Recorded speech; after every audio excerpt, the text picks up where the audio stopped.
ಯಾರ್ಯಾರ ಶಕ್ತಿ ಏನೇನು ಅನ್ನೋದು ಎಲ್ಲರಿಗೂ ಆ ಸಮಯದಲ್ಲಿ ಅರ್ಥ ಆಗಿರೋ ಕಾರಣ ಮೈತ್ರಿಯ ಅನಿವಾರ್ಯತೆ ಎಲ್ರಿಗೂ ಇರುತ್ತೆ ಅನ್ನೋದನ್ನು ಅರ್ಥ ಮಾಡಿಕೊಂಡು ಎಲ್ಲರೂ ಒಟ್ಟಾಗಿ ಹೋಗೋವಂಥ ಕೆಲಸ ಆಗಬೇಕು ಅಂತ JDS ಮತ್ತು ಭಾರತೀಯ ಜನತಾ ಪಾರ್ಟಿಯ ಹಿರಿಯರ ಅಪೇಕ್ಷೆ ಇರೋದ್ರಿಂದ ಅವರೇ ಕರೆ ಮಾಡಿ ಅರಸೀಕೆರೆಯಲ್ಲಿ ಆಗಬೇಕು, ಅರ್ಕಲ್ಗೂಡಲ್ಲಿ ಆಗಬೇಕು ಅಂತೇಳಿ ಹೇಳಿ, ಆಲೂರು ಸಕಲೇಶ್ಪುರದಲ್ಲೂ ಆಗಬೇಕು ಅಂತೇಳಿ ಕೇಳಿ, ಹಾಸನದಲ್ಲೂ ಆಗಬೇಕು ಅಂತ ಬಂದಿರೋದ್ರಲ್ಲಿ ಚರ್ಚೆ ಇದ್ದಾಗ ಅದನ್ನು ಅಲ್ಲಗಳೆಯೋದಕ್ಕೆ ಪ್ರೀತಮ್ ಗೌಡ ಯಾರು, ಒಬ್ಬ ಸಾಮಾನ್ಯ ಕಾರ್ಯಕರ್ತ.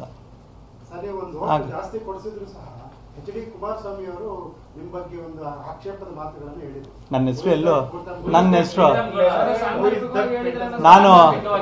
ನಾನು ಹೂ ಇಸ್ ದಟ್ ಪ್ರೀತಮ್ ಗೌಡಗೆ ಪ್ರೀತಮ್ ಗೌಡ ಇಸ್ ಒಬ್ಬ ಸಾಮಾನ್ಯ ಕಾರ್ಯಕರ್ತ ಭಾರತೀಯ ಜನತಾ ಪಾರ್ಟಿ ಅಂತ ಉತ್ತರ ಕೊಟ್ಟಿದ್ದೀನಿ. ಹಾಗಾಗಿ ನಾನು ಅದೇನು ಹಿರಿಯರು ಮಾತಾಡೋದಕ್ಕೆ ಅವ್ರ ಬಗ್ಗೆ ಅಪಾರವಾದ ಗೌರವ ಇದೆ. ನಾನು ಹೆಚ್ಚು ಮಾತಾಡಕ್ಕೆ ನನ್ನ ಹೆಸರು ಹಿಡಿದು ಉಲ್ಲೇಖ ಮಾಡಿ ಹೇಳಿಲ್ಲ, ಪಾಪ ಅವರು ಹೇಳಿದ್ದಾರೆ. ಅಲ್ಲ, ಅದಾದ್ಮೇಲೆ ನನ್ನ who is that Preetham Gowda ಅಂತ ಹೇಳಿದ್ರು.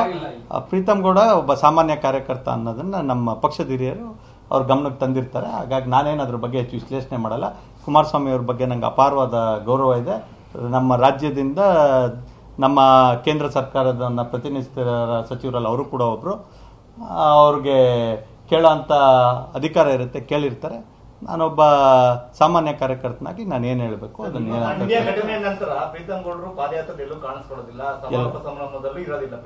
ಎಲ್ಲ ಕಡೆ ಕಾಣಿಸ್ಕೊಂಡಿರ್ತೀವಿ. ಅದಕ್ಕೆ ಸೂಕ್ತ ಸಮಯದಲ್ಲಿ ಸೂಕ್ತವಾಗಿ ಎಲ್ಲದಕ್ಕೂ ಉತ್ತರ ಸಿಗುತ್ತೆ. ಸಾಂದರ್ಭಿಕವಾಗಿ ನೀವು ಯಾವುದನ್ನು ಉತ್ತರ ಹುಡ್ಕೊಂಡು ಹೋಗ್ಬೇಡಿ. ಅದು ಲಾಂಗ್ ರನ್ನು. ನನ್ನ ರಾಜಕಾರಣ ಯಾವತ್ತೂ ಹೇಳಿದ್ದೀನಿ, ನನಗೆ ನಿಗಮ ಮಂಡಳಿ ಅಧ್ಯಕ್ಷ ಸ್ಥಾನ ಕೊಟ್ಟಾಗ ನಿಮ್ಮೆಲ್ಲರಿಗೂ ಜ್ಞಾಪಕ ಇರ್ಬೋದು, ಕ್ಯಾಬಿನೆಟ್ ಗ್ರೇಡಿಂದ ನನಗೆ ನಿಗಮ ಮಂಡಳಿ ಅಧ್ಯಕ್ಷ ಸ್ಥಾನ ಕೊಟ್ಟಿದ್ರು. ಭಾಳ ನ್ಯಾಯವಾಗಿ ನಮ್ಮ ನಾಯಕರಾದಂಥ ಯಡಿಯೂರಪ್ಪ ಸಾಹೇಬ್ರ ಪಾದಗಳಿಗೆ ಸ್ಪರ್ಶ ಮಾಡಿ ಮನವಿ ಮಾಡಿ ಬಂದೆ ಸಾಹೇಬ್ರಿಗೆ. ಏನಂತ, ಇದು ರಾಜಕಾರಣ ಅನ್ನೋಂಥದ್ದು 100 ಮೀಟರ್ ಸ್ಪ್ರಿಂಟ್ ಅಲ್ಲ, ಮ್ಯಾರಥಾನ್ ರೇಸು.